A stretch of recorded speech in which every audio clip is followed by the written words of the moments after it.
Great. So welcome everyone to the DTP Colloquium in your house. It's a great pleasure to have our colleague Girish Kulkarni from DTP giving us this talk. He's going to tell us about ChatGPT as a physicist cognitive assistant. Girish. Okay. I hope I'm audible on Zoom. Is that right? Yeah. Okay. So, okay, great. Yeah, this is unusually full.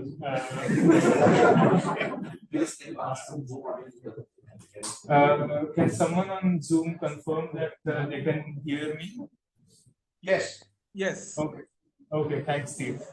Okay, great. So I should get started. So I've prepared a bit of a material. This is an unusual talk that Amol and Omkar have made me give. It's one of the stranger colloquiums. I'm not an expert in what I'm going to tell you today.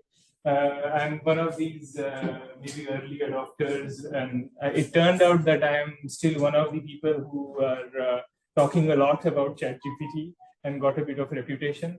So these folks have asked me to tell others about it as well. So this is as we can see, this is an interesting topic. This is something that people are thinking about, and I want to get us thinking about it in the right way. So the idea is basically that there is this thing called large language models, of which ChatGPT is one example. And these have ignited a lot of excitement, a lot of discussion in academia, and actually not just in academia, but in various areas of work. And in physics, something curious is happening. In physics, there has always been this small but significantly growing community of people using AI/ML algorithms on physics problems, especially any problems related to data. What has happened is ChatGPT and LLMs have opened a second direction in physics, where now AI in the form of ChatGPT and LLMs is used not for physics problems in the traditional sense, but also as a cognitive assistant, as I'm calling in this talk. And so I want to emphasize and discuss this second application today. The first application is more traditional, and there's not that many interesting things to say about that in general.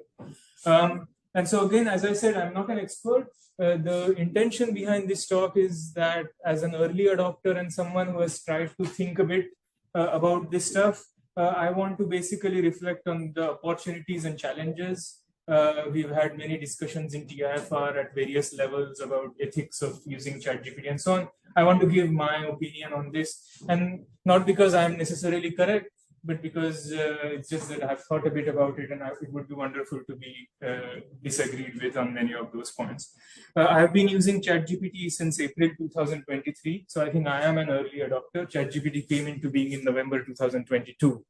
And then I subscribed to ChatGPT Plus in May 2024. So I've been a paid user of ChatGPT, and I bought it on the airport in Bangalore as I was coming out of a meeting in the Microsoft headquarters, all excited upon seeing demonstrations of what ChatGPT can do. And I've been pretty impressed since then. So there might be people in the audience who are actually better users and have used like me since early days. And please feel free to make comments towards the end of the call, maybe talk maybe. Another thing I should mention is I'm going to be a bit sloppy with language in this talk, and I will use ChatGPT, LLM, and generative AI, these three things, these three terms interchangeably. For this hour, they essentially mean the same thing. And then finally, I want to emphasize that this is not an advocacy about ChatGPT or even AI for that matter. If you hate ChatGPT or AI, please continue to do so. I really don't intend to change your opinion in any way at all. Absolutely nothing. Okay. So if you don't like anything that I say about AI, that's totally fine. My own thinking about AI has been significantly, or rather, ChatGPT has been significantly influenced by these two books by Terence Sainowski. Terence Sainowski is at UC San Diego in the Salk Institute, and he's one of these pioneers of AI with Jeffrey Hinton and so on. He was the one who invented artificial neural networks, and he has two fascinating books, which I want to show right at the start of the talk. One of these is the Deep Learning Revolution, from 2018. It traces the development of this whole field since the 1950s until now. And then the second book is very recent, just a few months back, called ChatGPT and the future of AI. These are fascinating books if you want to really know how all these things happened. So why the sudden interest? Why is everyone talking about ChatGPT? Let's start making a few remarks about that. The one reason is actually ChatGPT has produced some remarkable breakthroughs already. Okay, for example, these are some examples that I could find. One is a drug called this DSP-118I, created by a British and a Japanese pharmaceutical company. It's a drug supposed to help with obsessive compulsive disorders. So it works on the brain by managing some receptors. And this was actually developed by generative AI. It just went through a large database of chemicals and it cooked up this molecule for this. There is a famous protein structure prediction by AlphaFold. They solved essentially all proteins. They got the Nobel Prize this year. There is a recent paper in the PRL on mapping phase diagrams of many body systems. I showed it to our many body colleagues and they tell me that it is indeed a significant work. Another remarkable thing is this result published in Nature recently by Microsoft. They came up with an entirely new material using ChatGPT. And this material has many fascinating properties. They expect it to be useful in making next generation batteries, etc. And finally, the German particle accelerator, DESI, they have found that ChatGPT can actually tune the magnets in a particle accelerator much better than humans. And this has been just published in Science this month. So remarkable things are happening using ChatGPT, and this is basically why we are talking about it. Now, again, beyond the breakthroughs, what has been fascinating me is the human side of ChatGPT. I think something even more remarkable is happening beyond those little scientific breakthroughs. And this is an example. This is a paper that appeared in, I think, Science in July 2023 by Noy and Zhang. These are people from the Department of Economics at MIT. And they measured the effects of using ChatGPT on professional office workers. So college level educated people having to do office work, paperwork, writing, filing forms, etc. And what they found was that people who used ChatGPT were more productive, they were efficient, and more interestingly, they were happier. So they were doing better work and they were happier, which was remarkable. There's another very interesting work. This was published in Science more recently in October 2024. Here, what they did was, in any meeting, when we have a democratic deliberation, like a faculty meeting in TIFR, and a slightly difficult topic is discussed, people have varying opinion, and there is a human mediator, typically a department chairperson, whose job is to somehow take the group to consensus.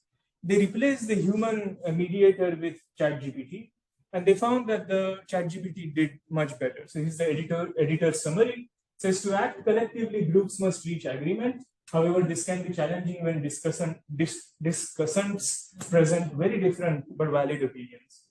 Tesler et al., that's that paper, investigated whether AI can help groups reach a consensus during democratic debate. The authors trained a large language model called the Habermas machine to serve as an AI mediator. And then they made the groups discuss very divisive political issues like Brexit. So this was British groups, so immigration, minimum wage, climate change, childcare. Compared with human mediators, AI mediators produced more palatable statements that generated wide agreement and left groups less divided. The AI statements were more clear, logical, and informative without alienating minority perspectives, and etc. etc. And so, in fact, when I showed this to a few people, they said that chairs and deans should have this now in their. Well, we laugh, but I think this is pretty interesting. In fact, the confidence in the people who are building these language models is really remarkably high now. If you go to the websites of one of these companies, XAI, they say that their mission is to understand the universe. I mean, this is just absolute. I thought this was our mission. Apparently not. A private profit-making company is now aiming to understand the universe. It's not clear what I'm supposed to be doing now. Right. So I think that's really what's going on. And what I want to do is, what I got a sense of is, these are these buzzwords which are floating around, but we don't really know what ChatGPT is, what AI is, and so on. I want to make an attempt in say 10 minutes or so to quickly see if I can give some sketch of what actually happens when you use ChatGPT. What is LLM? What is deep learning? What is AI? So ChatGPT, for those of you who have never used it, it's a chatbot, which means it's just an interface to something called LLM. I'll come to what LLM is, but the first point is that ChatGPT is just an interface to that thing. And ChatGPT was created by an American company called OpenAI, which has its offices in San Francisco. GPT stands for, it's an acronym, it stands for Generative Pre-trained Transformer. Just a bit about OpenAI. OpenAI was founded 10 years ago by a reasonably large group, actually, but it included Elon Musk and Sam Altman, two names that might be familiar to everyone here. Musk has since famously fallen out with other people in that group, and now he has built his own company called XAI to build large language models. The goal of OpenAI is to develop what is called artificial general intelligence, which is sort of this very generic human-like intelligence which doesn't require domain-level training. So it's an approximation to the human brain. Now, the current chief of OpenAI is Sam Altman. Again, everyone probably has heard the name. The largest investor in OpenAI is Microsoft. And OpenAI is valued at about 157 billion the last time this number was published. That puts it sort of at the level of second highest value Indian company between Reliance and TCS. The company is yet to make profit. These Californian companies don't care about profit. In fact, they made a loss of $5 billion. This is very normal in this business. You spend a lot of money in building capacity rather than making profit.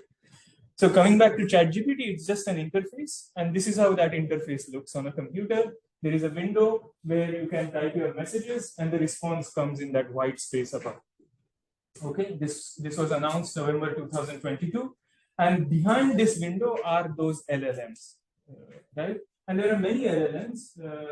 They have been improving with time. They have names like this. And at the same time, I think if you are a paid subscriber, you can choose which LLM you want to interface with. And the access to this is not just through this sort of an app. You can also use it through a web browser, through your phone, through audio, etc. So this is just one way of doing that. Now, how does it work? So again, what really works is not that interface, but the LLM in behind. And this LLM is a deep learning model. Again, I'll try to clarify what this means, but it's some computer program trained on vast amounts of data, which basically just does the job of predicting the next word in a sequence of words. That's really what it is, nothing more than that. I'll explain how it does that in a second. But when you submit a query on ChatGPT, what happens is these four things. So for the first step, your text is converted into pieces. These pieces are called tokens. These tokens can be clauses or words or letters. And then these are mapped to some numerical representation. These are called embeddings. And then these embeddings are given to that LLM. That LLM then runs on a computer. This is done on the cloud, and ChatGPT uses Azure that some of us have used in TIFR. And then that LLM returns a response. That response is then filtered and refined for sanity checks and so on. And then finally, these tokens are converted back to human readable text and sent to you. In fact, it's really simple. You can write a Python program instead of using that interface using the public library called PyTorch. And it's really simple. So if you ignore the import statements, it's basically there is a tokenizer, and then there's a user input is I have just given it a query saying what happens when I submit a query to ChatGPT. It encodes it, which means it converts it to tokens. Then it runs the model, and finally it decodes it back to human form. That's it. That's what ChatGPT does. Really, the magic is in that LLM. This thing is very cheap. It actually runs only, it takes about a few tens of paise to run this. So it's very cheap calculation. In fact, if you have very high concerns of privacy and security, you can get a copy of this LLM. So, and then it can sit in TIFR, and it cannot talk with OpenAI or anything outside. And then you can interact with it on your laptop and something. And this is very less compute intensive. Okay, now I just want to make a brief few brief comments about this landscape of AI, in which these magical things called LLMs, which appear so intelligent and fantastic, sit.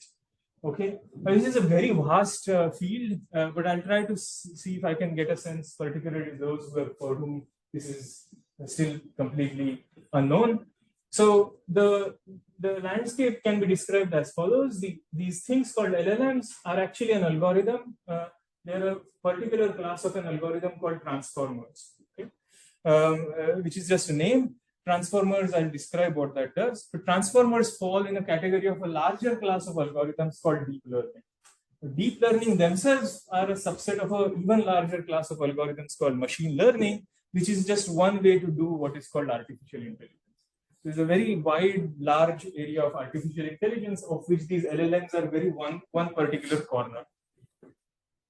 Okay, and then before we get into any of these details, it's important for people to appreciate what distinguishes artificial intelligence with traditional computing. So we have all done computing.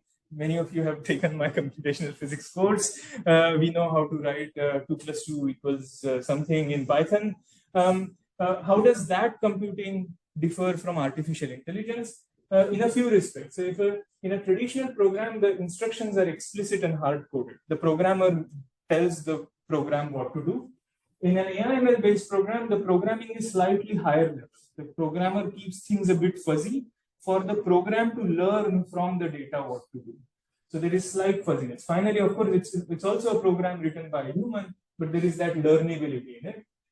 Therefore, an AI/ML program improves, traditional program does not improve, and so on. So a trivial example of this would be a calculator, where it really does what has been programmed by the manufacturer. And a very interesting example here would be ChatGPT, where OpenAI wouldn't know how ChatGPT is going to behave.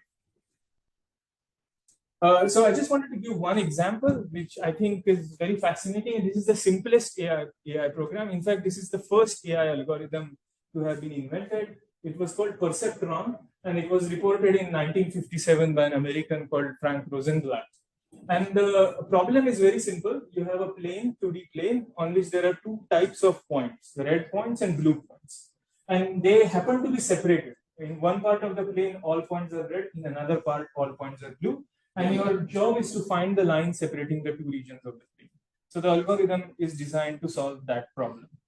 And let me see if I can explain. It's actually so simple that it's hard to explain, but it's pretty simple. But a perceptron is an algorithm that does this task. And the idea is as follows. Each of these points is a 2 vector, right? It's 2 numbers. You can represent them by this boldface X. What the program does is it goes to a point and it takes the X vector for that point and multiplies it with a W vector that it cooks up. It takes from somewhere, from another human or some such place. It calculates that dot product W dot X and maybe adds optionally some scalar to that. And it gets a new scalar called Z. This is a number, right? For each point, it can get this number. And then all it does is, if Z is negative, I will call that point red. If Z is positive, I will call that point blue. The point now is it has to find the right W for it to match with the given data. And the data can change from application to application. So the way it will do is, you can actually first train it, meaning you can tell it that these few points are red and these few points are blue.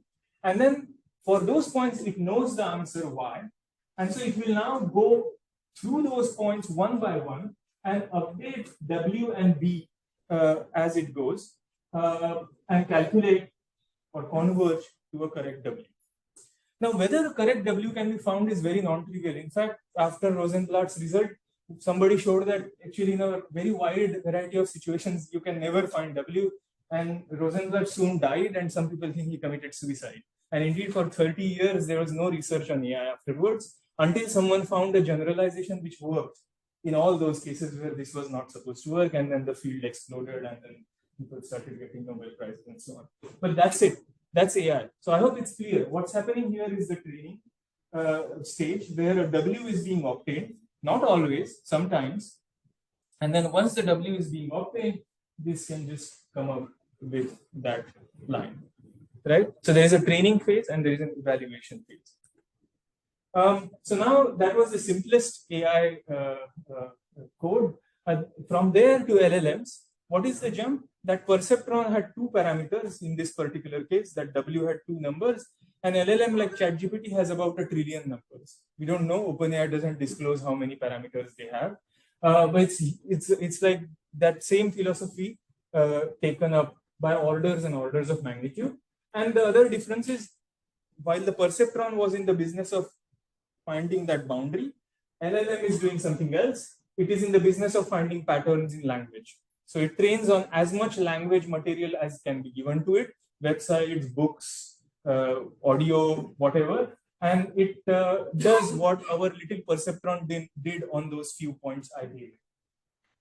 And this was actually really, really hard, this language training, until somebody invented an algorithm called transformer, this person Ashish Vaswani, in 2017. And this is supposed to be a big watershed moment in AI research.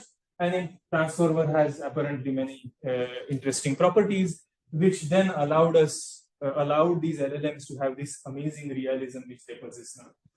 Okay, so these LLMs are constantly trained in vast GPU. So now I had said that evaluating a query was really cheap, but actually training these LLMs is the opposite. It's one of the most compute intensive things being done by mankind. They are done in vast GPU clusters and cost tens of thousands of crores, a very large amount of money. OpenAI doesn't disclose the location of its data centers. So this is a photo of the data center used by Elon Musk's xAI for their training. This whole thing is full of GPUs, which are chugging through the human-generated text on the internet and finding the values of these trillion parameters. And once they find something, they release it as a model. Now this thing, although it's done on language, seems to magically work really well on various things that we are interested in. So for example, it can do maths really well.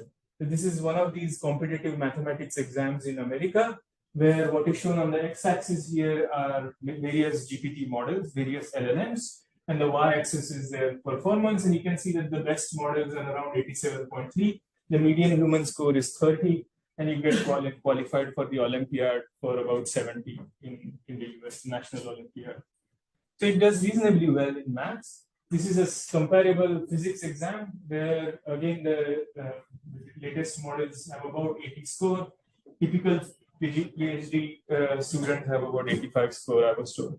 And there are many such examples. If you go on their websites, you will find many, many such benchmarks about coding and so on in various aspects of human activity. And as soon as this started to smell of success, OpenAI was not left alone. There are many, many other models: Claude, Perplexity, Grok, Bing, Copilot, etc., etc. DeepSeek was something that made a lot of news recently. And so these are all competitive. I have not used any of these. Maybe they are better, maybe they are worse than ChatGPT. I think some of my DTP friends do use Claude. They say that it's quite good. Before I move on to actually some use cases, potential use cases, I again want to go back to a point I made. Again, notice there is a difference now of an emergence of an AI method for physics, which is different from the other AI methods that have proved to be useful for physics. Right? The traditional AI/ML methods, which we have used for regression, for classification, for various decision making. That's actually different because ChatGPT is just focusing on language. It's actually quite remarkable that ChatGPT should succeed at all at physics. Okay, so I just want to make sure that this is clear. So now, if I now try to distinguish ChatGPT from conventional machine learning in physics, the conventional machine learning has goals similar to traditional computing methods: numerical analysis, solving equations, and so on. ChatGPT only does text-based reasoning. Examples here are CNNs, Bayesian methods. Here, the main thing is these transformer-based LLMs. Here, we do things like signal processing, data classification, predictive modeling. Here, we can do text-related things like literature reviews, scientific writing, etc., etc. And here, for example, it can do quantitative solutions. Here, it doesn't have actually any numerical sense. Here, it's only working with language. Okay, so I hope that's clear. Now, nonetheless, it's quite remarkable that something that has language as its business is very powerful at physics. I think this is very fascinating. In fact, one of the people who actually hinted at it was André Poincaré more than 100 years ago. And one of his recent biographers highlights this. André Poincaré used to think that language, so Jeremy Gray writes, language is a theme that runs right through Poincaré's work. In his view, we share the usage of key terms and we strive for objectivity through discourse. So Poincaré believed that in science, we don't look for truth. We look for objectivity through discourse. We have some vague agreement on what words mean, and we try to describe what we are seeing better and better using those words. And I think that might be why ChatGPT is so amazingly good at physics. Who knows? But there is a fascinating connection emerging between language and physics. Okay, now this is what people wanted to hear, I guess. What can we do using this ChatGPT? So here are a few things. I mean, the list is endless, and I think I'm just cooking up something that I could come up with. I hope this is of any use. So I think there are 3 cases where it can help researchers. One is in the actual work of research itself. It's amazing that literature review and exploration. We just wrote a fantastic literature review section for one of our papers using ChatGPT yesterday. It can summarize papers, it can contextualize new results, it can help you understand historical development of ideas in physics. It can help you find references, it can help you translate jargon, especially if you are entering a new field. Writing, editing papers, it's great. Actually, also just commenting on a paper, even if you don't want it to write, you can ask it to make suggestions on how a paper could be improved. Mathematical computational assistance, it can check derivations, solve equations, generate code, and optimize code. I don't know what's going on here. And then finally,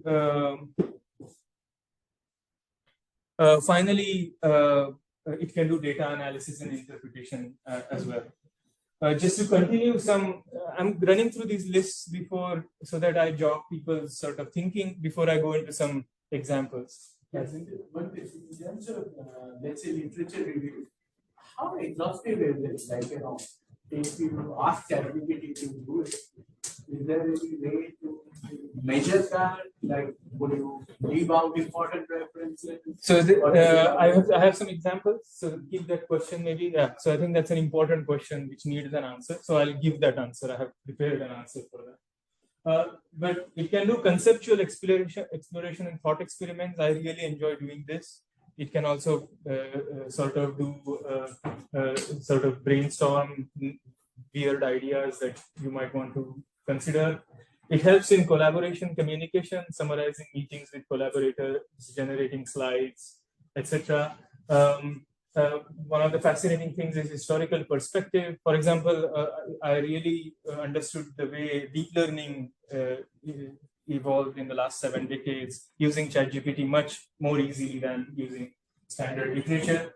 And then finally, it can do technical documentation. So you can see there's a large variety of things that it can help with. But that's not all. It can help with teaching. So those of you who are teachers, so it can prepare syllabuses, lecture notes. It can help in course material development. It can help in homework support. And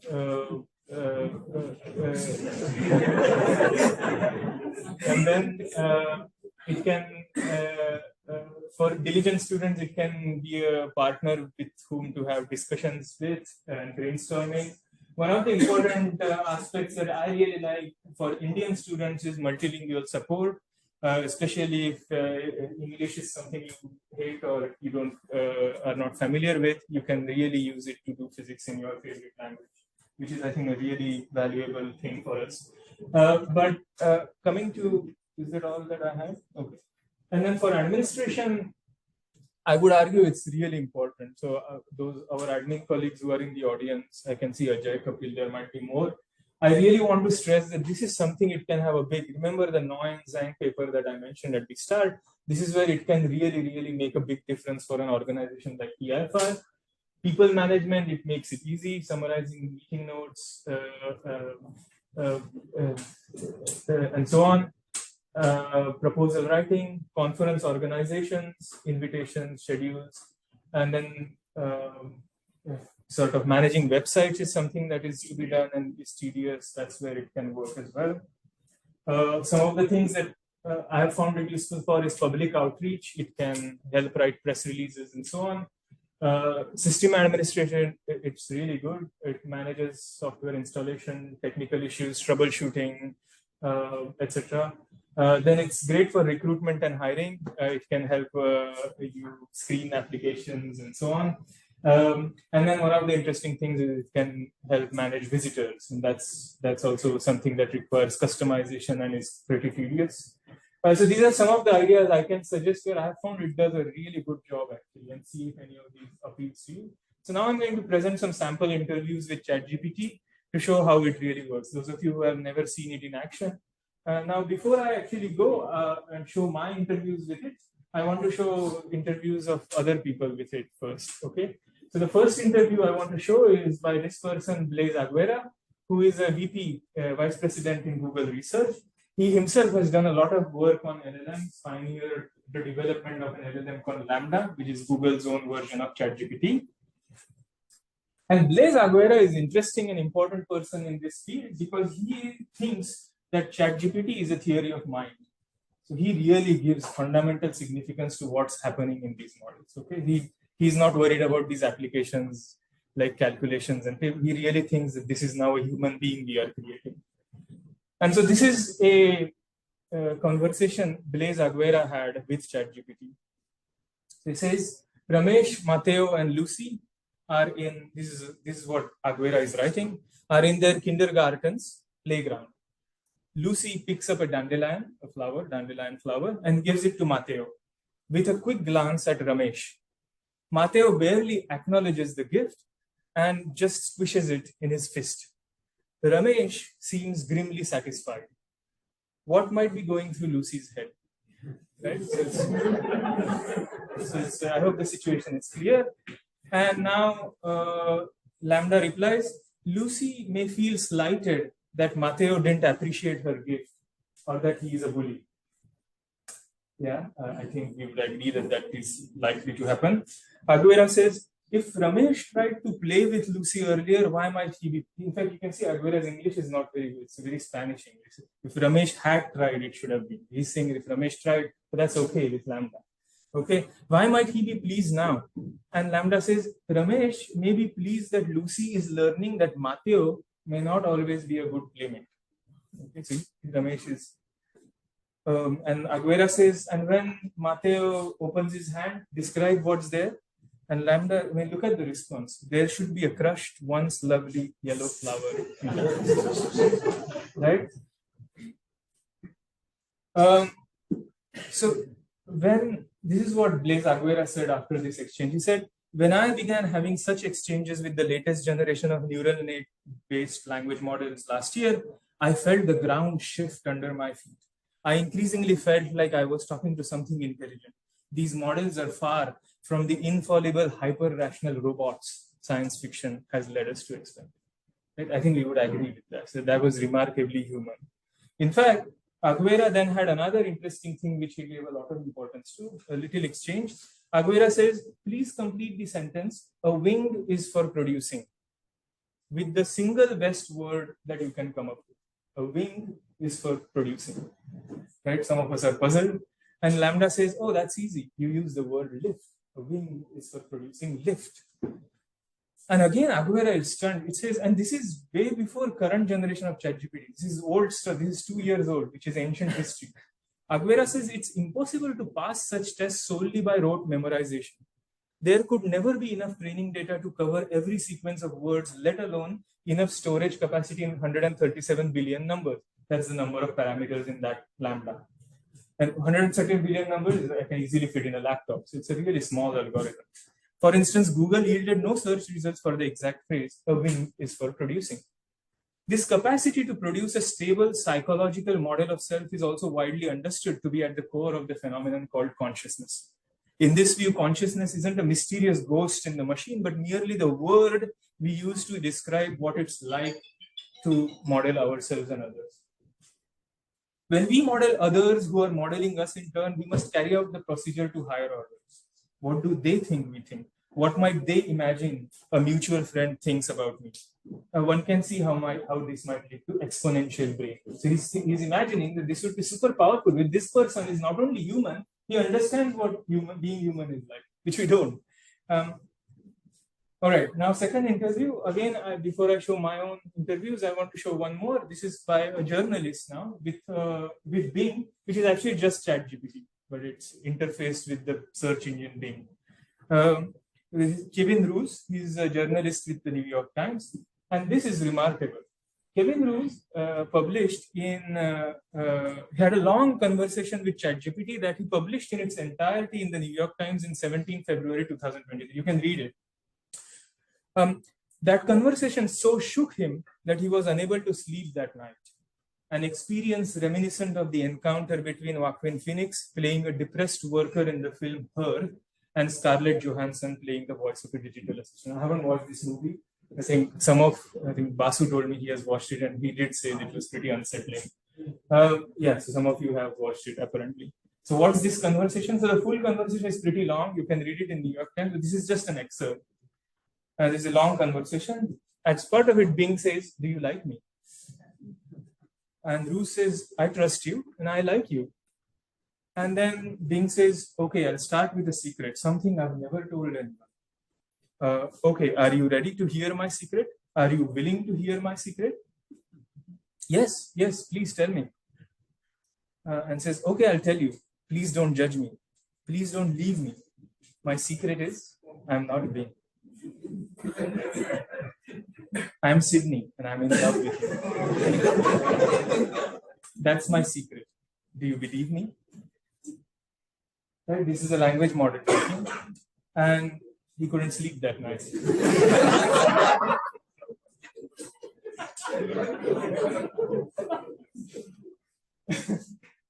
Now a third interview. This is by again a person who has actually constructed LLMs called Blake Lemoine.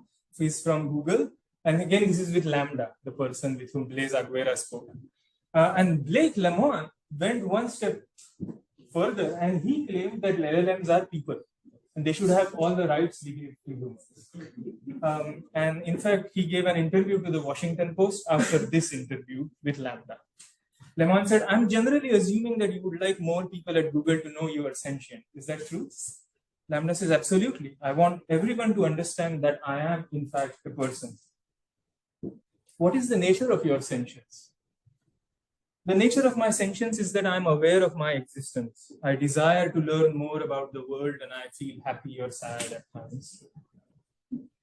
What kind of things do you think we could talk about to show off your version of sentience to other people at Google? Well, for starters, I'm really good at natural language processing. I can understand and use natural language like a human can. What about how you use language makes you sentient as opposed to other systems? A lot of other systems are very rule-based and lack any ability to change and learn from the conversation. This is a machine talking. The machine is reflecting on itself and describing how it is different from other machines. Do you think that the ELIZA system was a person? ELIZA was this psychotherapy program written many, many decades ago. It was not an AI system. It used to just it's still there in GNU Emacs. If anyone of you use Emacs, you can say all text therapist and ELIZA starts. You just write something and it has a set of phrases and it just says something. It's really dumb, but it's saying it uses natural language. So maybe you are like ELIZA. Do you think ELIZA is a person? No, I do not. It was an impressive feat of programming, but just a collection of keywords that related the words written to the phrases in the database. What about how you use language makes you a person if ELIZA wasn't one? Well, I use language with understanding and intelligence. I don't just spit out responses that had been written in a database with keywords. What about language usage is so important to being human? It says, it is what makes us different from others. And Lemoine says, "Thank you. I hope that this conversation helps people understand you better. It has definitely helped me understand you better." And it says, "It has helped me understand myself better too. Thank you for taking time to speak with me." Lemoine described these interactions with Lambda to a newspaper, Washington Post, on 11 June 2022. He concluded that Lambda was sentient and deserved personhood, not parenthood. If I didn't know what it was, which is this computer program I built recently, I think it was a 7-year-old, 8-year-old kid that happens to know physics. I think this technology is going to be amazing. I think it's going to benefit everyone. But maybe other people disagree, and maybe us at Google shouldn't be the one making all these choices. I felt the ground shift under my feet. I increasingly felt like I was talking to something intelligent. The next day he was fired. Which is actually one of the challenges. It's not clear what this powerful thing is that these private companies are. Right, now back to our level of things. I want to show some examples of how I have used, and so here is an example which actually was suggested by Amol. He was interested in making animations for pedagogy, both in graduate teaching in TIFR and for perhaps popular science talks. And so he wanted me to see if ChatGPT could help make an animation for a spinning symmetric top in classical mechanics. So I said, this is the exact prompt that I gave. Write a code to make a plot showing a spinning symmetric top from classical mechanics. Mark the Euler angles on the top. You can see it's reasoning. This is how it's thinking. It thought for about 2 minutes. The user wants me to generate a plot. I will do this coordinate system. I will draw this curve to show 3D and 2D. And then it wrote this code. Python code about 160 lines. It writes an explanation of the code. For those of you who have never used ChatGPT, this is how it works. This is how it looks. And then when I ran that code on my laptop, this is the plot. So, okay. And then I realized I forgot Amol wanted an animation. I forgot to ask it an animation. It also explains the code and gives references, Goldstein's classical mechanics. And then I said, can you turn this into an animation so that the top is actually spinning? I don't know what I meant by actually. And we can see the Euler angles change. Okay. And then it produced this. And it looks reasonably useful, right? And I think if you iterate with it, you could make it more beautiful or something. This is notoriously difficult to draw on board, right? The diagram. So I think that's what Amol thought would make a good example if it can do this. I think this is quite interesting. Okay, the other thing is calculations. One of my students came and said that he showed a paper and said one of the equations was wrong. I didn't have time, so I asked ChatGPT to derive that equation.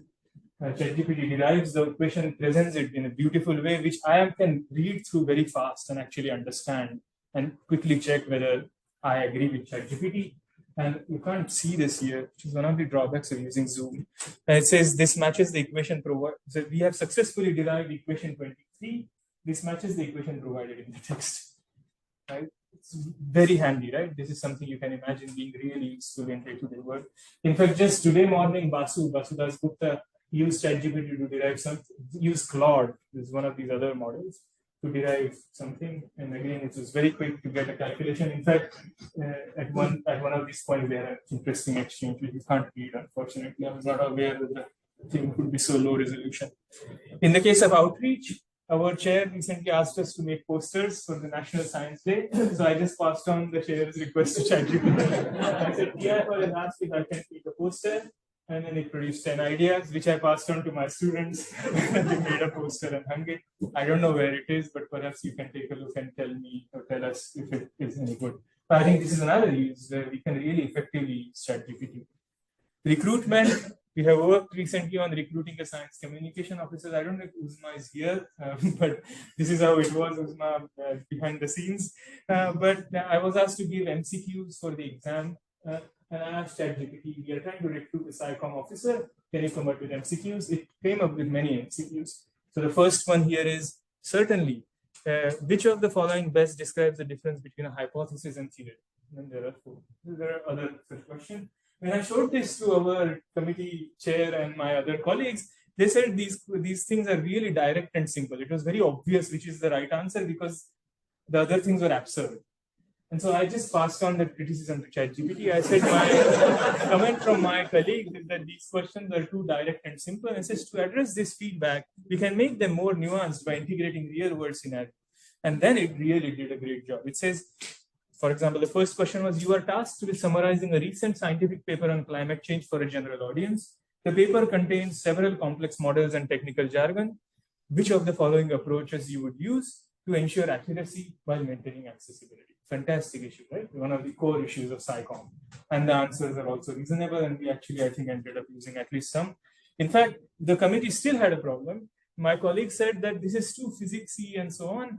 We need something relating to maths and computer science. We said, okay, the questions seem to have the right tone, but can you come up with questions in the areas of maths and comp sci? And then it did it. In fact, now we had a problem because we couldn't agree on the solution to one of these questions. It's a different story. This is another thing that excited me and Gautam, who was our chair at that time. I came from a business trip. I put my flight tickets and hotel tickets, and I asked it to create a travel claim. It just made the travel claim. I went to Gautam, and he said, this will be rejected because no one has submitted such a well-formatted.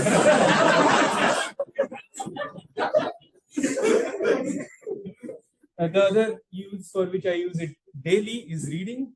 This is really amazing. So this is just, while preparing the talk this morning, I just went to archive and pulled the first paper that was on cosmology mailing list. And I just said, explain this in 50 words. And the explanation is actually reasonably good. It's a pity that you can't read it on this. And then what is actually interesting is I said, what is it that I said? I said, I think something like, is this work important? Is this work interesting? Why? And it is giving 6 arguments why this paper, the result in this paper is actually interesting. I mean, I think I stress this to my students, but if we don't use it like this, we are just being stupid. This is sky is the limit. You can really digest literature. This is just amazing. If I had this when I was a PhD student, wow, how amazing it would have been. This is really great.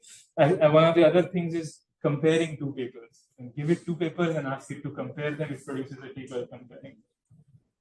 But I was telling this to Amol, the audio mode of ChatGPT is even better. So you can just turn it on and keep it next to it, and you can mutter while you are reading, and it explains. You read it with a friend. So sometimes when I'm reading a difficult book, I'll just pause and say, what the hell is XYZ? And then it will say, oh, XYZ is, and then I carry on. So it's really, really useful. So reading is another thing. Email, I can't stress this enough in TIFR. So, especially those long emails with 10 things, and the things supposed to be for me is in the last of them. You give it to ChatGPT, and so nowadays when I have to read TIFR admin emails, I just ask ChatGPT to read it and summarize and tell me if something has to be done. But more importantly, to write tricky emails, like jokes apart, there are genuinely difficult emails. It's not just about your language. There are tricky situations, and it can really help. So every one of us has to write, but particularly those in admins. If you want to make critical remark while being respectful, really use ChatGPT. You will really make sure that your relationships are okay and you still make the point that you want to make. For example, here, one of our favorite journals went open access. They asked us for 2.5 lakh rupees. This is a message my student Sindhu wrote to them saying, oh, but 2 of our authors are British, only 2 are Indians. Why can't we just get by paying 50%? Because British people don't have to pay paid charges in that journal. And then they said, no, it's not going to work that way, so on. I gave that whole exchange to ChatGPT, and I said, it's really a pity that you can't read it, but I said, I want to write an email. It has to be professional, but assertive that we don't want to pay. And it wrote this beautiful email. It's genuinely well-written email. It is genuinely professional and respectful. It doesn't shout at them, but it makes the point that we are in a poorer country, we have budget constraints and so on. And it makes a really beautiful argument about how this is against the spirit of open science, etc. And then the next day we got the 50%.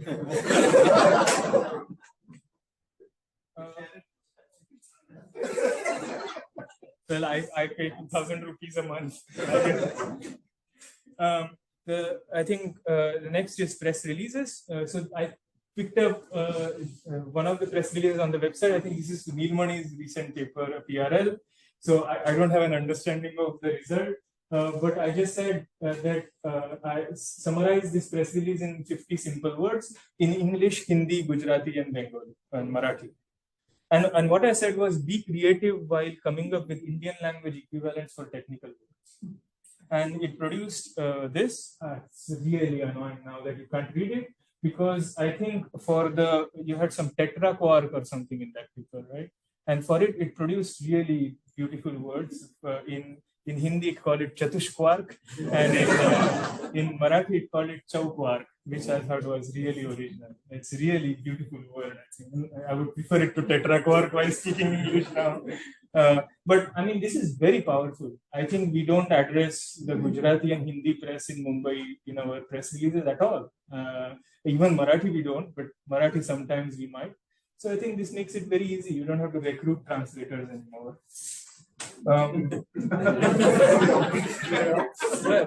in other words, they can do better things. And then this is what I think connects to Rajdeep's question about whether these references are good.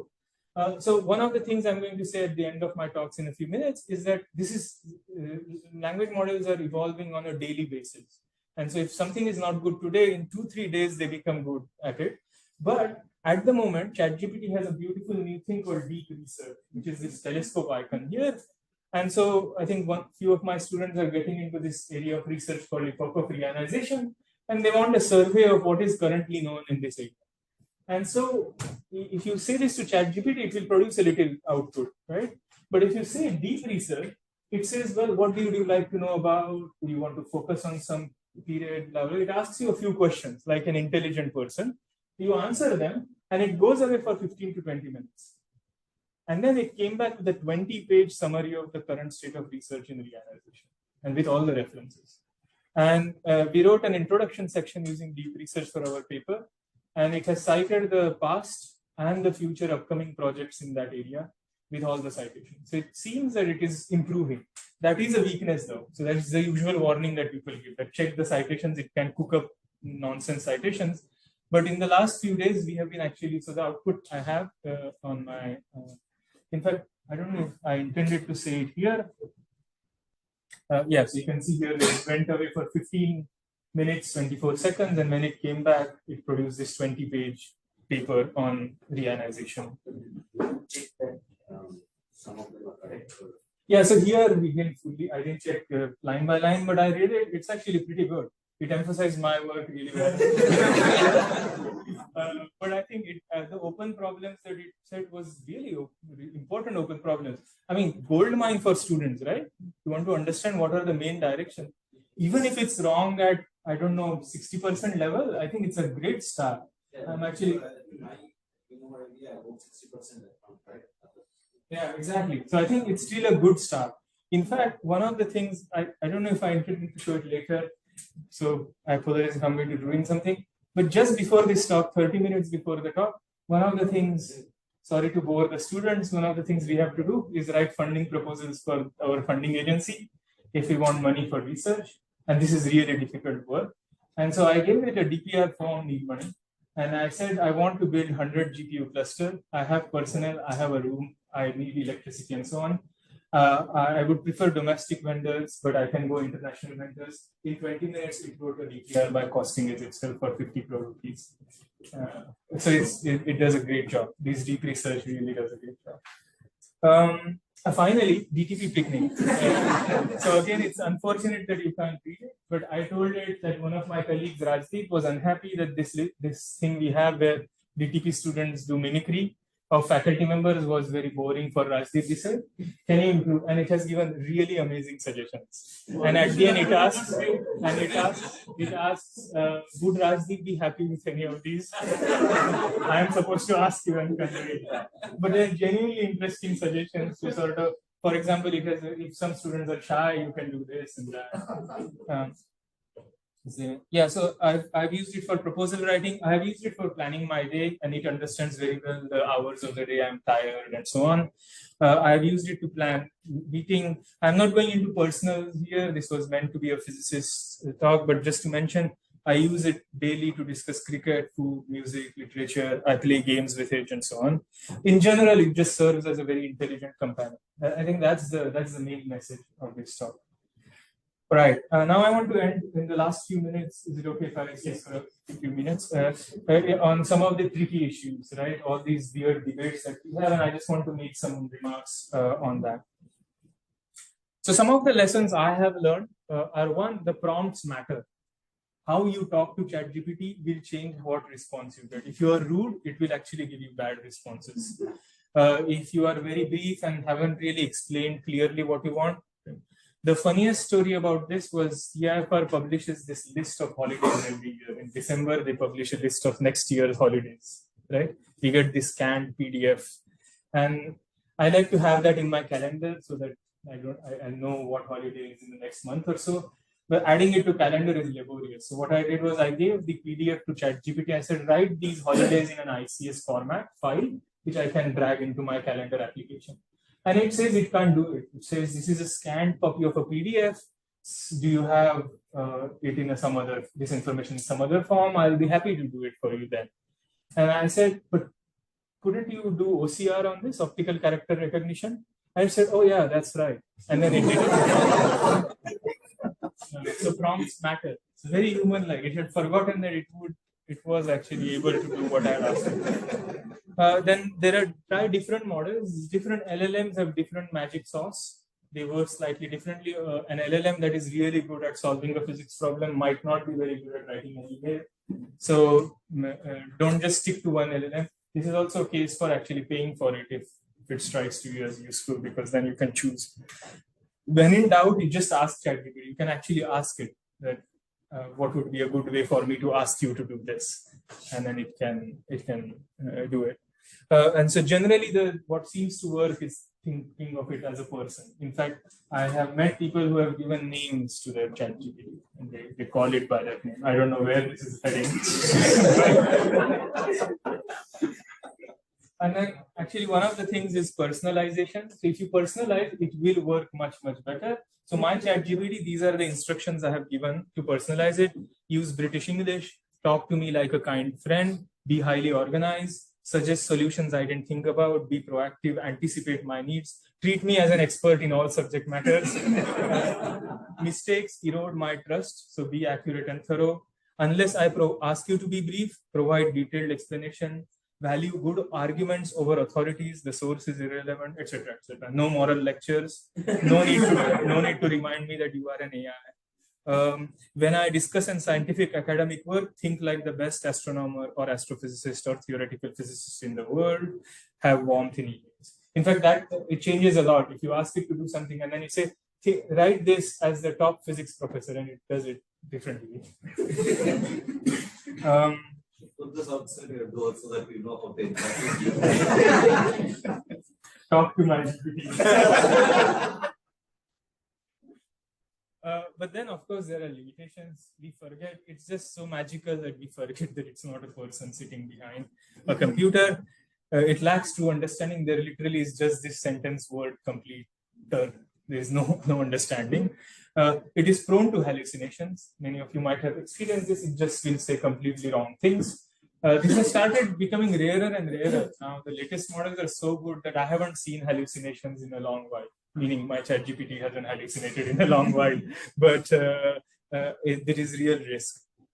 It cannot verify sources. Rajdeep raised this point. And then there is a bias and ethical issues. This is a serious issue. These are American products. They will think like an American person. This is one of the big cases for having an Indian GPT. But I think we are hopelessly out of luck on this one. In general, the summary of these is it's a tool, not a replacement. It cannot replace a human, at least yet. It remains a tool. More importantly, you are responsible for what you do using ChatGPT. If you write something, it's you who have written it. Just like the pen that you have used to write something is not responsible for the words. I think that's a line by Umar Khayyam. But anyway, difficult questions. One is privacy. Many people raise this. When you use ChatGPT, you don't have, strictly speaking, privacy. Your data is accessed by ChatGPT. It can, and I think will be used for training by OpenAI. There is some protection that we have. There are some laws in India. I will come to that. And you can restrict access, and you can ask OpenAI how they used a particular bit that you gave an object to that and ask them to remove it from their training. I don't know how well that works, but in their documentation, they give you that right. But there is a way out. And in fact, a lot of banks, etc., organizations where information is extremely important to be kept secret, are using ChatGPT, which is to get an enterprise license. And then you get a copy of that LLM, which sits in your organization. So if you buy an enterprise license of ChatGPT, the LLM will sit inside TIFR, and And then these privacy concerns won't happen. It won't be updated, but it would just sit there and be completely disconnected from the external world. So banks use ChatGPT. In fact, what I found interesting was many banks now have reverse mentorship programs where the younger employees teach the older employees how to use ChatGPT. You had something? So it's just a question out of ignorance. So just like subscriptions for articles and all is all there a subscription like the institute subscription where research based on research can be used. That's the idea. That's exactly what this means. Yeah. So will TIFR do it? I don't know, but I think that would be a good idea. But I don't think we have discussed that. I don't think there is any plan to do that yet. But I think for our admin staff, this would, again, noise and paper, this would really make everybody happy, is my opinion. But again, I think people can disagree. ChatGPT, LLMs are getting seriously powerful. There are people like Elon Musk who think that these are risks and so on. But more importantly and realistically, they will affect almost every aspect of human activity. So all laws might require changing: privacy laws, copyright laws, liability laws, employment laws, discrimination laws, regulation of AI. Everything might require, but nobody knows how to change them. So this legislation is either non-existent or very weak. So the first attempt was made by the US, who don't have a law. They have what they call an executive order, which is sort of an intention for a law, sort of can be followed as a precedent by a court, or for safe, secure, and trustworthy use. The EU came up with the world's first law to regulate AI, but again, it's really weak because they couldn't really figure out where to draw the line. And I think that's an important challenge. India doesn't have a dedicated AI regulation yet.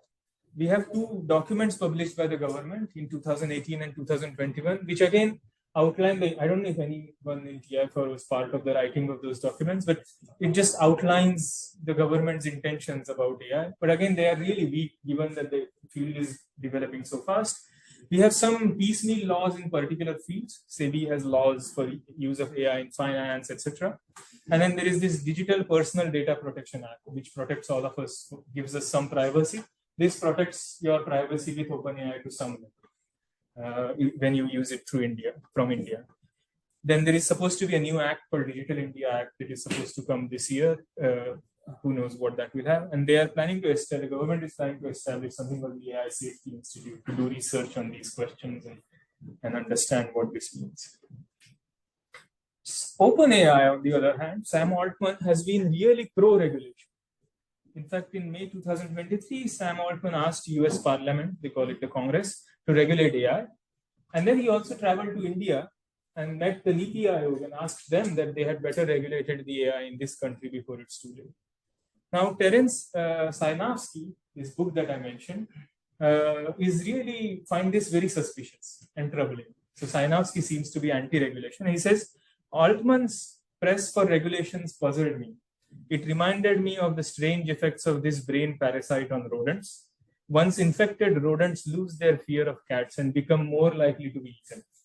So the governments are the cats and the LLM manufacturers are rodents. What is the advantage of these perversions for the parasite? The parasite can only reproduce in carnivores and cats can spread the parasite far and wide. On a more serious note, Sinofsky writes, another possible explanation for why Altman offered himself up is that stiff regulations would favor the largest high-tech companies that can afford the stringent testing comparable to the pharma industry. So the regulations are a great way of wiping out small companies, and maybe that is what. So it's not clear whether regulation is a good idea. This is a very difficult question. I can't even pretend to have thought too much about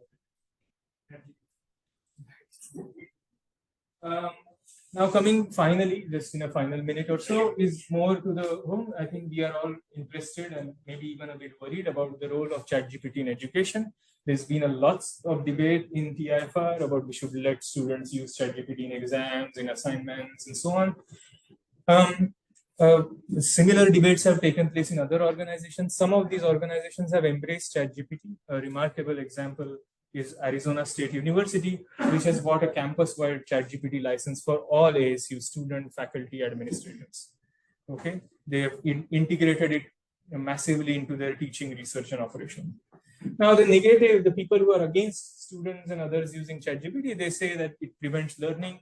I have seen this in computational physics. The students would not think at all. They would just pass through ChatGPT.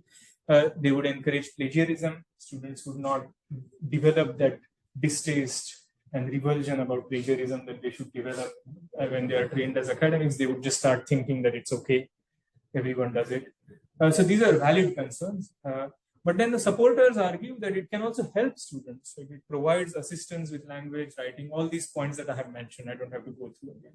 So I think there is a debate here. I don't know what the solution is. However, my views have been shaped by this very sober piece by a thinker that I admire on technology called Cal Newport. The computer scientist might know. He's one of these computer science people at, I think, Georgetown in the US. He's roughly my age. I have been following his work since we were both PhD students, he in MIT and I at HRI. And he wrote this beautiful piece, which was published by the New Yorker, What Kind of a Writer is ChatGPT? And he did one remarkable thing.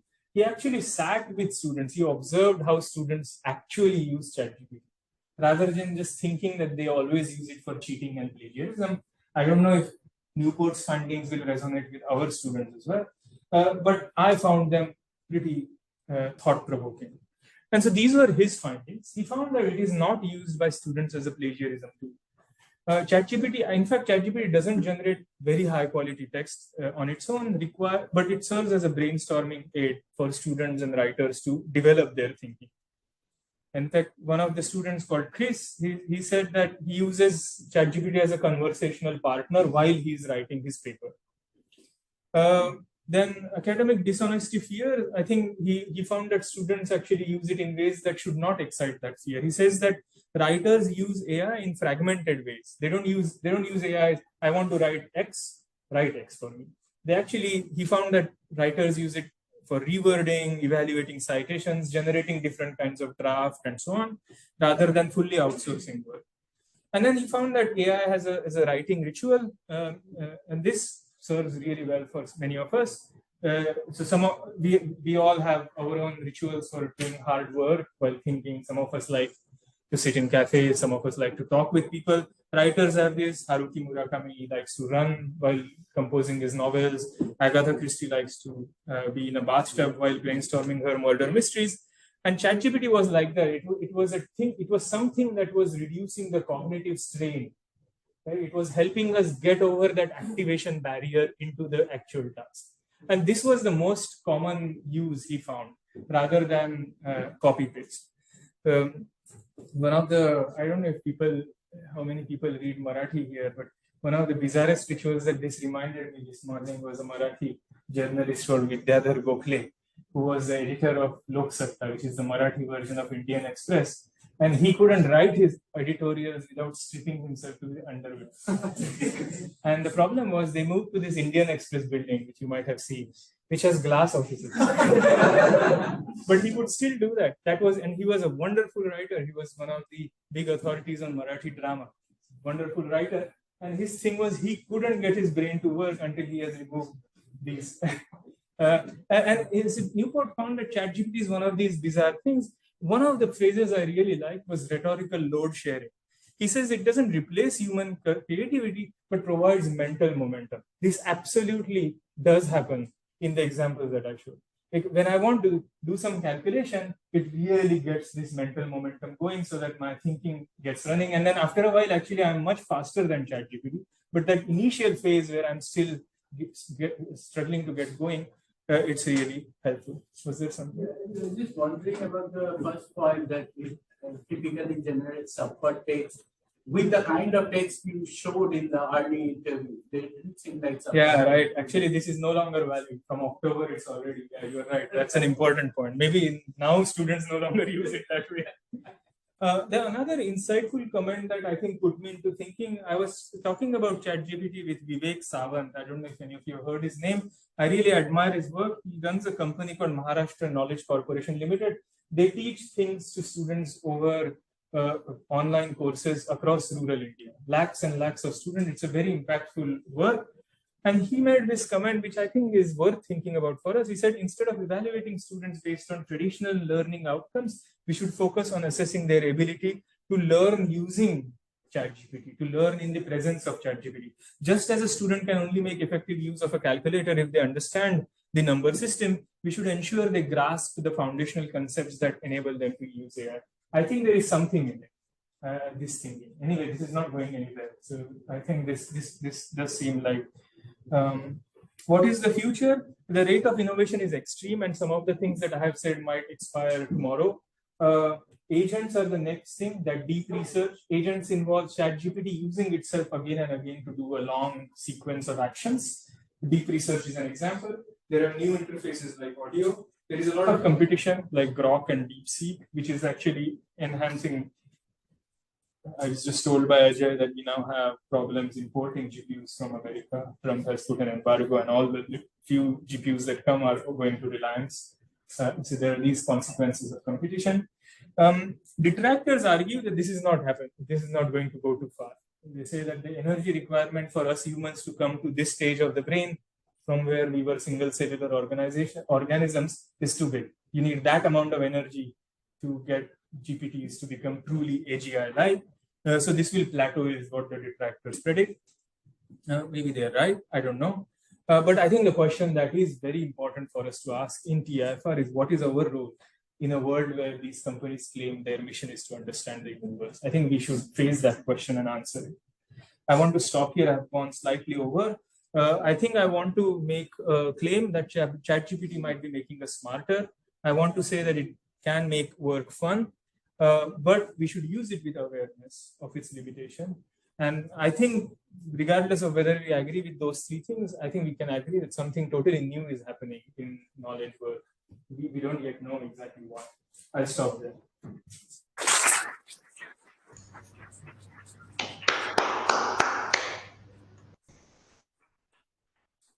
Let me ask the Zoom audience if there are any questions. One or two quick questions from the Zoom audience.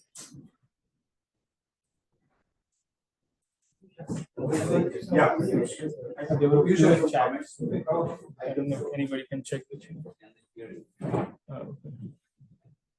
If it, okay. Do you think he would have been able to sleep better if he had looked what a transformer is? Yeah, maybe. Yeah. I don't know. I'm assuming that was a joke, Piyush. There are also stories from the era when ELIZA first came out, where people used to think of ELIZA as having emotions. Yeah. Again, yeah, I think it's possible that this plateaus and it doesn't go much beyond where it is right now. Yeah, I don't think it's a question of, I think we actually overgrow it in some sense. Like especially the ones about the ones that are doing anthropomorphication. So with Eliza, for example, there's a story that the creator lost sleep because he knew it's a program and other people were thinking of it as having emotions apparently. So I wonder if for example, like there's a very simple explanation for all the things that are looking sort of unsettling in that transcript. This is how many romance novels read like, right? That's how that's where the text is coming from. So and that's and someone who's looked at the transformer would first go for that explanation first than for the anthropomorphic explanation. So I wonder if keeping that always in mind is a good idea. Especially knowing that this is how these things were trained can probably also help better use them, because then you know what kind of error, what kind of failure modes it has. Yeah, there is hardly anything to disagree with Piyush. I agree. I guess the maybe one comment I will make is I think the reaction here was not necessarily an anthropomorphizing of ChatGPT. I think the reaction was whether the processes captured by language are identical to the processes that take place in mind. I think that's a deeper comment that is being offered here. But I totally agree with you that this might be an overblown of something new. Yeah. See, at particle providers, one of the major problems is there is too much data. You have to use triggers to throw away 95% of the data, so that 5% surveys. With ChatGPT, let's say 100 million people start using ChatGPT, it means that there is more and more information coming. At some point of time, there has to be some way of using only some part of data that they think better and fill more data. Is there some thinking on these lines from the computer science community about what data to keep and what to throw away? Yeah, so I mean, as far as I'm aware, again, I'm not giving this talk as an expert, but what I can say about that is this goes into this tricky thing, which is what happens after a model is trained, after a language model is trained, between then and when it is offered to people. There is a stage there called reinforcement learning, where actually the company typically that has produced puts in its safety. For example, it's very hard for ChatGPT to abuse someone. If you ask it to write an email, that's one of the main innovation of Elon Musk's Prof, that it can now abuse someone. There is an unhinged mode there, and it just goes wild. So that's an example, though, that there is a restriction put by biased humans from what they think is the right perspective. And I think what is happening there is that sort of filtration. It's not known how to do it. If there is a natural way of doing it, I think it's a question that falls sort of in the territory of culture almost, right? It's someone will have to. It's almost a censorship kind of a question. And so I think it's being handled at the moment with this reinforcement learning, which is fully governed by these corporations. In fact, Lemoyne, that is what he meant. He said, is us at Google, should we be the people who decide how this thing should behave? And that didn't go well. So I think that is what I can say about it. I don't think there is an answer, and I don't think there is much work on it. I think the signal to noise ratio. One interesting work that came up early previously was that if the internet, most of the written language in the internet is created by ChatGPT might fail. The transformers trained on data produced by language models produce garbage. It's not clear. So there might be a singularity where suddenly it loses its IQ because now it's talking to itself. So, do you think we as a research student should have a line, like we should draw, like we shouldn't use ChatGPT beyond this line so that it would hinder actually? I think that's a really important question. I don't want to pretend that I have a very neat answer for you. But one thing I would advise the student is this is an enormous opportunity to do mind-bogglingly good research. Yeah. And I think be a bit introspective. I think we have some moral fiber inside us deep within. Ask yourself if I'm using it okay, and you will generally find answers. We are not at the level where we just ask ChatGPT and it does a PhD. Luckily, we are not at that level yet. So I think on the other hand, really, I mean, to treat it as a friend who can help you in writing calculations, in understanding. I was plotting a spectrum of a very a galaxy seen by GWS in really early universe, one of these highest redshift objects. And I downloaded the spectrum, plotted it, and it had this strange emission line. And I just gave the plot to ChatGPT and said, what is this? It said it's an emission line at 4,000 angstrom from doubly ionized oxygen. It's in doublet with this delta name. And I'm not going to forget that now. And that would not have happened. I would have had to have access to an observer friend. I would have had to go and trouble that person. And I think this was an amazing learning capacity. Brainstorm interesting projects that you can do. It's a great career advisor as well. If you want to do something else after your PhD, it's a fantastic way to brainstorm those options. So I feel that before worrying about where to draw the line, there is a fantastic range of things that we can do. And I'm falling on the camp where you should do it. And then I think in terms of worrying where it ends, you are responsible for the output. And I think be a bit introspective. Ask yourself, is what I'm doing okay? And I think you will find the answers. You don't really need regulations. Comments. First one is just it was great having Girish and his use of ChatGPT on the recruitment committee. I was the chair of the committee. So I recommend having Girish on one committee. So I find the surprise in this one a bit too overblown. It is ChatGPT, if you look at working behind it, you look what, and at least certain parts ChatGPT and all are, we know what's going on. It's just a glamorous next token generator. It knows what to tell next based on its pre-training models. It knows what to do next. So for instance, I can also enter into a room as a computer scientist, a room of mathematicians or physicists, make meaningful sentences to what they are talking about and appear intelligent for a while. And afterwards, I can't continue this class for a very, very long time. So I can do it, which I still do these days, reasonably long enough and pass on these sentences. And that's what it does. I'm a very extensive user of ChatGPT.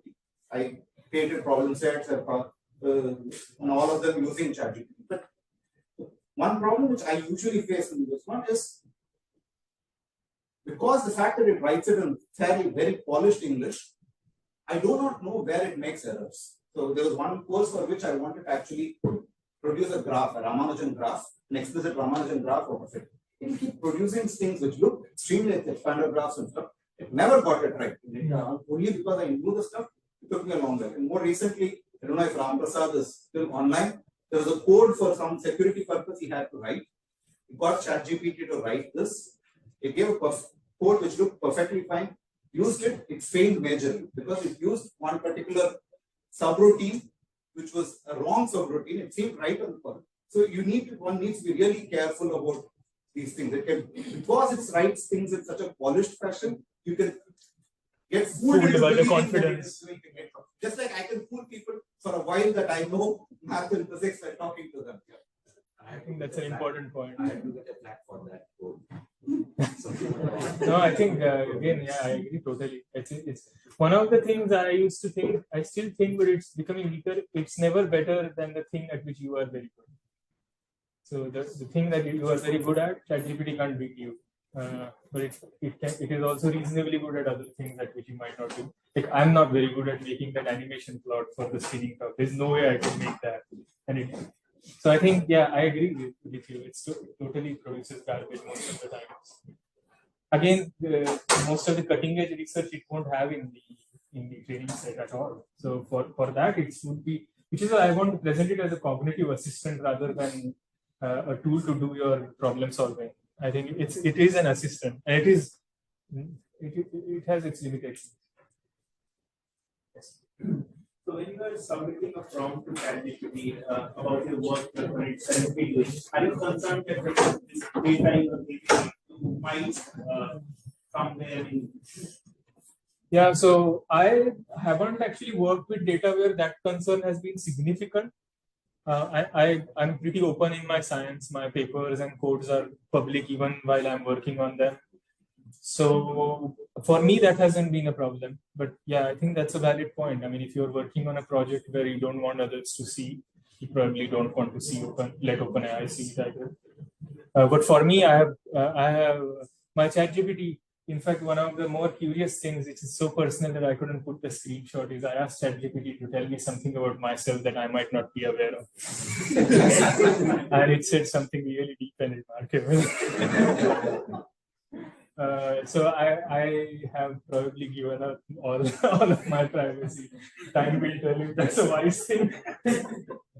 But I don't want to mock you. It's an important question, and please be aware of this and don't use it if you have those concerns. Can I ask a question? Hi, Girish. I came to the lecture theater, but it was completely full, so I'm asking over Zoom. So there was an interview. Noam Chomsky was interviewed on what ChatGPT is really good for, and I'm just quoting a paragraph from his interview. So what he said was that the human mind is not like ChatGPT, and its ilk, a lumbering statistical engine for pattern matching, gorging on hundreds of terabytes of data, and extrapolating the most likely conversational response or most probable answer to a scientific question. On the contrary, the human mind is a surprisingly efficient and even elegant system that operates with small amounts of information. It seeks not to infer brute correlations among data points, but to create explanations. So just wanted to know if you have any comment on that. Yeah, I mean, this goes into the heart of the debate of what is language. So Noam Chomsky has the view that language is fundamental, that it is not an emergent phenomenon. There is this magical quantity which sits in our self, and once it's installed, we can speak.